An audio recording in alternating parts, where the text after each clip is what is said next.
same time. He was wanted for crimes against humanity. At the same time, he created the Haber method. What's the matter, Jamie?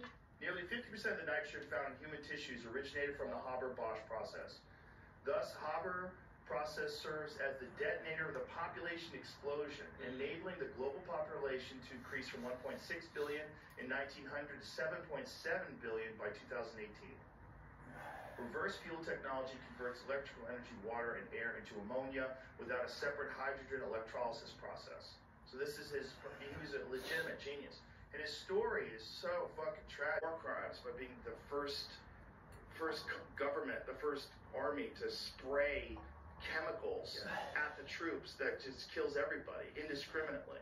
Men, women, children, anybody downwind, dead. So then who decides, like when is there the conversation where all the countries unanimously agree on what are war crimes and what are not? Like you can kill someone with a bullet, that's okay, right? As long as they are... Have presidents ever said that? Did Lincoln write anything about the death toll during the Civil War? That's a good question. Like, I wonder if even modern day, like, does Obama talk about it? The people that died, the Bushes, like... I think you can. George Bush has handled it. 2000, so that's right. Well, no, this was during the Bush administration, right? Okay. Yeah, 2000. He became president right around. Right. Yes, Russ, who's awesome artist. But he was like, yeah, once you get money, like, things are easy, and then anything that's not easy, you get very anxious about and fearful of. So, you like hard things. You admire David Goggins. He's doing hard shit all the time. I think a lot of times people don't like hard things. And then when they get success, hard things make them anxious, and they stop doing hard things.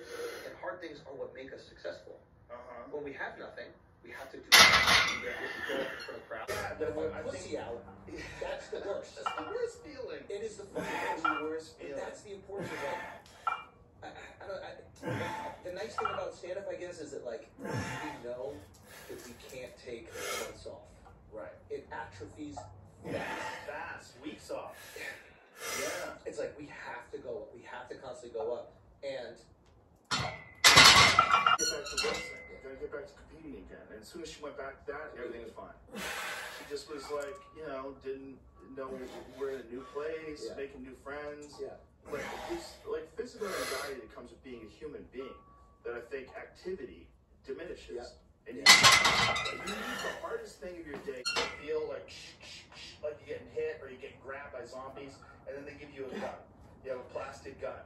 Okay, and then you see yourself, you see everybody's like tactical ops outfits on and shit with helmets, and you're like, woo, you high five, you dance, you see each other dressed as these characters. And then, it's basically mapped out to the size of your body, and they put you in these things. And then, like, they drop you off and be an angry boy and not have an outlet. Because you won't have control of it. Well, why do you think you were angry? I think a lot of it's genetic.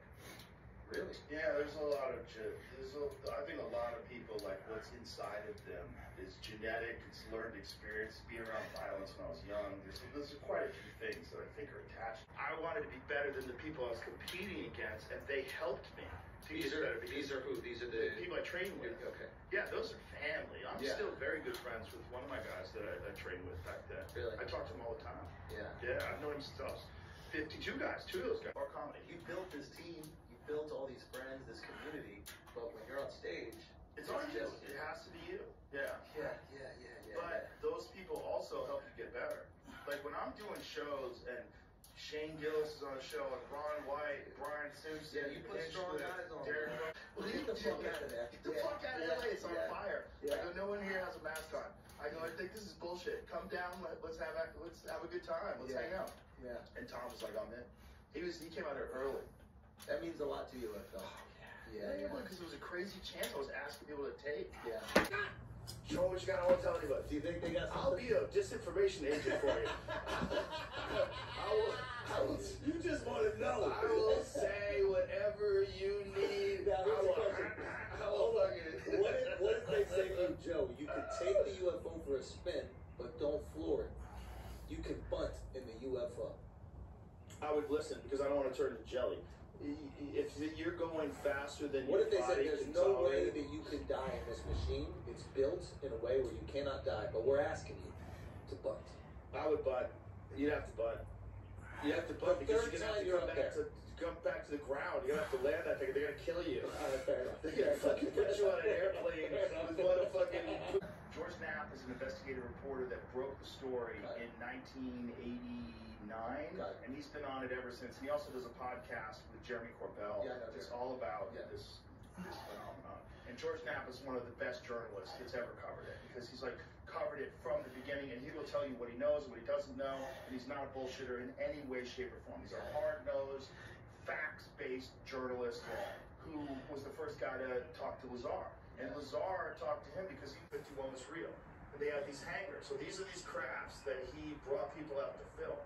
He's like, these things, they move silently. They move with a gravity propulsion system that's operating off of this element 115. And this element 115, when hit with radioactive waves, it becomes this thing that can manipulate gravity with this generator that is in the center of these ships. They don't have any controls. Everything is controlled like the human being interface, the alien creature interfaces with